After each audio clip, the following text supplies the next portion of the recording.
मोठे होत असलेल्या मुलांनो, ये एक स्थूल वाचन है जिसे अनिल काकोडकर ने लिखा है. मोठे होत असलेल्या मुलांनो, या पत्रातून मी तुम्हाला माझे बार्कमधील 2 अनुभव सांगणार आहे. मला खात्री आहे माझे हे 2 अनुभव तुम्हाला अधिक अभ्यास करून तुमच्या भूमिका निश्चय करायला मदत करतील. तो यहाँ पर जो लेखक ने हमें बताने क्या बोला है कि इस पाठ में उनका जो बार्क में जो अनुभव था उसके बारे में वो हमें बताने वाले हैं. और वो कहते हैं कि मुझे पूरी विश्वास है कि इस अनुभव से तुम्हें ज़रूरी मदद मिलेगी और तुम्हारे लिए एक बहुत ही अच्छा होगा. तर मुलांनो, आधी मी माझे 2 अनुभव सांगतो. फिर वो कहते हैं कि मैं तुम्हें अपना 2 एक्सपिरियन्स बताता हूँ.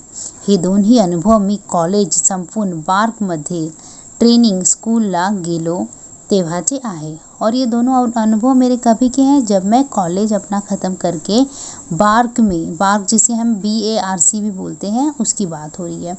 वहाँ पर जब मैं गया ट्रेनिंग के लिए तभी के हैं. अरे हो, बार्क म्हणजे काय असा प्रश्न तुम्हाला पडला असेल. मैं बार्क मतलब क्या, इसका मतलब ये तुम्हारे मन में शंका होगी. बताता हूँ.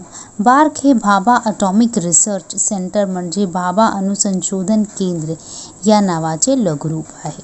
तो ये भाभा क्या है, ये जो बार्क है, ये बार्क क्या है, तो बार्क ये भाभा अटॉमिक रिसर्च सेंटर है जिसको शॉर्ट में भाभा भी बोलते हैं या फिर BARC भी बोलते हैं. भाभा अणुसंशोधन केंद्र या नावाचे लघुरूप आहे.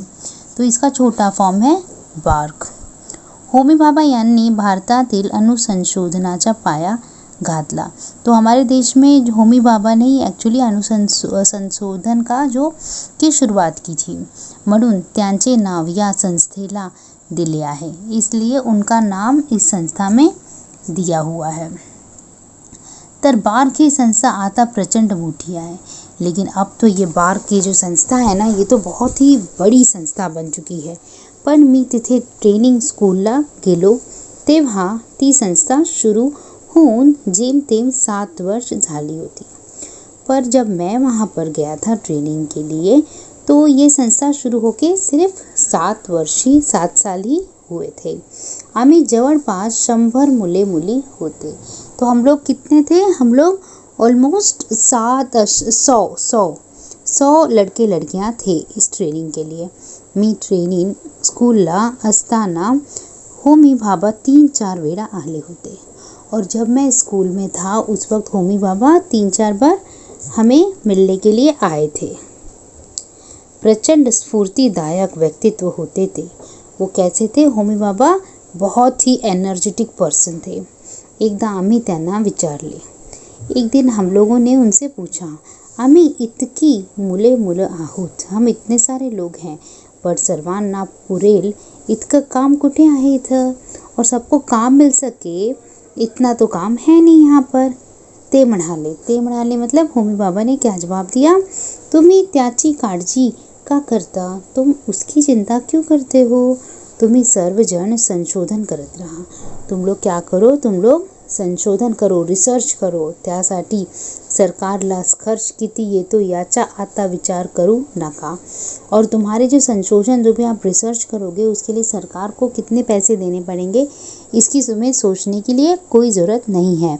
मात्र एक करा, बस एक काम करो, तुम्ही स्वतःचा काम निर्माण करा. बल्कि तुम्हें कुछ ऐसा करना चाहिए जिसके लिए तुम खुद ही काम नया बना सको और कर सको. आपण काय काम करायचं हे तुम्ही स्वतःच ठरवा.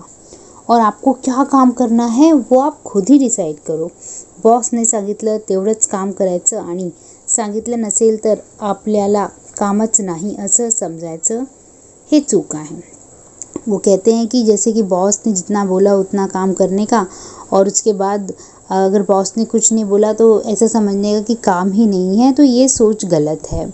ही प्रवृत्ति गेली पाहिजे. वो कहते हैं कि ये जो आदत है हम सबकी वो आदत जानी चाहिए. बाबांनी सांगितलेला हा मुद्दा माझ्या मनावर कोरला गेला आणि मुलांनो, स्वानुभवाने एक सांगतो, एकदा हे लक्षात आला ना। और जो बाबा ने हम लोगों को ये चीज़ सीख दी थी, वो मेरे दिलो दिमाग पर पूरी तरह से हावी हो गई और मैं इस चीज़ को बहुत अच्छे से समझ गया। The sky is a limit, और जो इस चीज़ को समझ पाएगा उसके लिए तो स्काई ही लिमिट है, मतलब उसके लिए कोई भी चीज़ इम्पॉसिबल नहीं है। बोट धरून चालवणं किंवा दिशा दाखवणं हे पहिल्या 8-10 वर्षांपर्यंत आहे।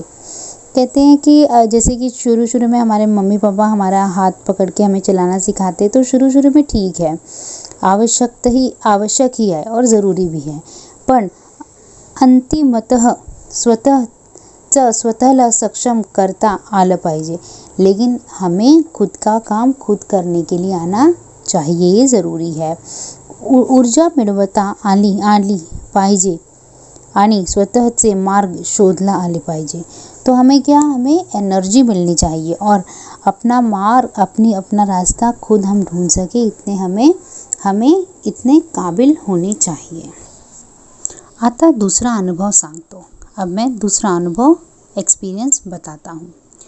ट्रेनिंग स्कूलमधील प्रशिक्षण संपून मी बार्कमध्ये इंजिनियर म्हणून जॉइन झालो। तो जब मेरी ट्रेनिंग स्कूल की का जो भी मेरा ट्रेनिंग था, वहाँ पर जब मेरी ख़त्म हुई तो उसके बाद मैं बार्क में, मतलब ये आरसी में ॲज ए इंजिनियर मैंने जॉइन किया। तेव्हा तिथे मेटलायझिंग प्रक्रियेवर मला काम करायला सांगण्यात आले। तो वहाँ पे फिर मुझे किस पे काम मिला, मुझे एक मेटलायझिंग का जो प्रोसेस होता है उसमें मुझे काम करने के लिए मिला। आमच्याकडे त्यासाठी यंत्र सामग्री होती और उसके लिए जो भी यंत्र सामग्री, जो भी इंस्ट्रूमेंट और जो भी मशीन्स चाहिए, वो सारी चीज़ें हमारे पास अवेलेबल थी। पण कोणीही ती वापरून नव्हती म्हणून मी म्हणालो, पर किसी ने अभी तक इसको यूज़ नहीं किया था, इसलिए फिर मैंने उनको बोला मी यावर काम करतो, पण यासाठी मला एक वेल्डर व एक फोरमन याची गरज आहे। मैंने कहा कि ठीक है, मैं इस प्रोजेक्ट पे काम तो करूँगा, लेकिन मुझे इस प्रोजेक्ट को काम करने के लिए मुझे कुछ हेल्प चाहिए, मतलब मुझे एक वेल्डर चाहिए और एक फोरमैन चाहिए।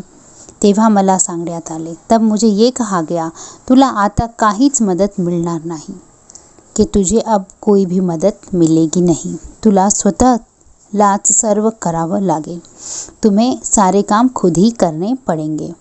वरिष्ठांची आज्ञा म्हणून मी सुरुवात केली।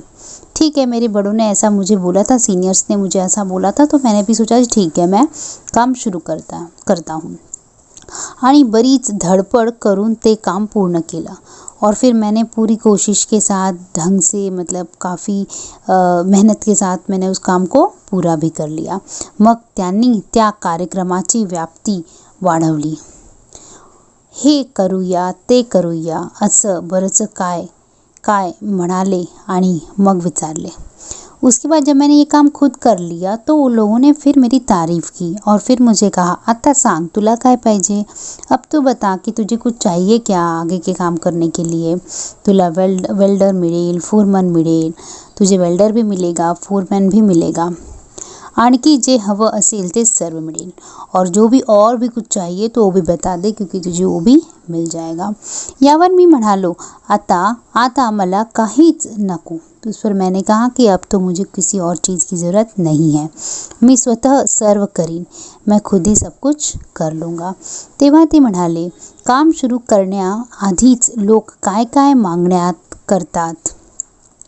तब उन लोगों ने मुझे कहा कि काम शुरू करने से पहले लोग बहुत सारी चीज़ें मांगते हैं आणि या वृत्तीमुळेच आतापर्यंत ते काम झालं नव्हतं, और हमने देखा है कि इस आदत की वजह से लोग अपना काम कंप्लीट ही नहीं करते, म्हणून आम्ही तुला वेल्डर व फोरमन द्यायला नाही म्हणालो होतो। इसी के लिए हमने वेल्डर और फोरमैन तुझे दिया नहीं था, मात्र आता तुझ्या हाताखाली पाहिजे तेवढे लोक घे, लेकिन अब क्योंकि तूने अपना काम कर लिया है और बहुत अच्छी तरीके से किया है, तो तुझे जो लोग चाहिए वो तू ले ले। आता ते तुझं ऐकतील, कारण त्यांनी पाहिलं कि आप वो लोग तेरे सारे काम को, जो भी तू काम देगा वो सारे काम को सुनेंगे।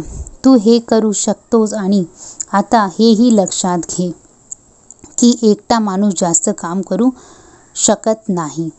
तो इस पर उन्होंने कहा कि लेकिन तू अभी बोल रहा है कि तू खुद ही सारे काम करेगा, तो मैं तुझे ये भी बोल देता हूँ कि अकेला इंसान कितना काम करेगा, सो यू नीड हेल्प, तो हेल्प ले ले.